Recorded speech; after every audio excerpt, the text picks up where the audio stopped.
Hi everybody, my name is Lexi Russell. For my action project, I chose to make a proposal that can be sent to libraries that need an update to fit universal design standards. So to start the proposal, I talked about people with disabilities and common problems that they face every day. One example I used was about Jamaica, since they don't even have standard accessibility for disabled people. Like curb cuts they don't have, and they don't have ramps next to stairs, and they have really crowded streets. So sometimes people with wheelchairs actually have to go on the street, which is really dangerous. And that was just one example to exaggerate on the effects of why we need universal design. Then I went into universal design and how it can make things easier for everyone. I even listed a few examples of how a library can change for universal design. So I started with some basic changes, which is, like I said before, building a ramp for people with physical disabilities that struggle with stairs, adding automatic doors, adding an elevator, and then I went into more specific universal design aspects like building navigation, where you can actually have computer screens instead of physical directions so people can download them onto their screen or phone. It will just be much easier for access.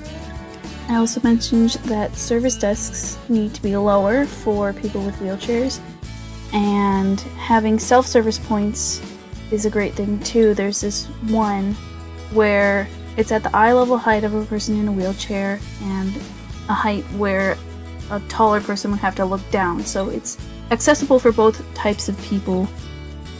I also mentioned shelving, where a lot of libraries or old libraries don't have shelves far enough apart for a wheelchair to fit through, so just making shelves a little bit farther apart would be learning environments, such as the arrangement of a room, is a great thing to update for universal design.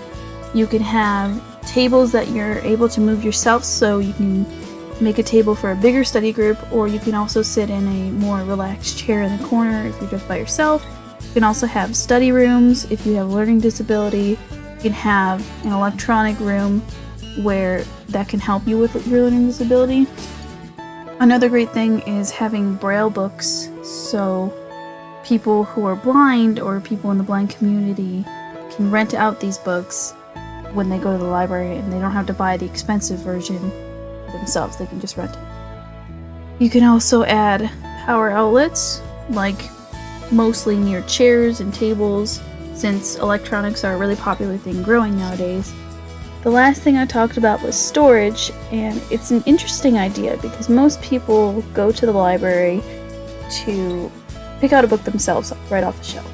This idea implements that you would type in the book that you want at the front, and then the book will be brought back to you from storage. So essentially the library would just be used to rent books and to go to a place for studying.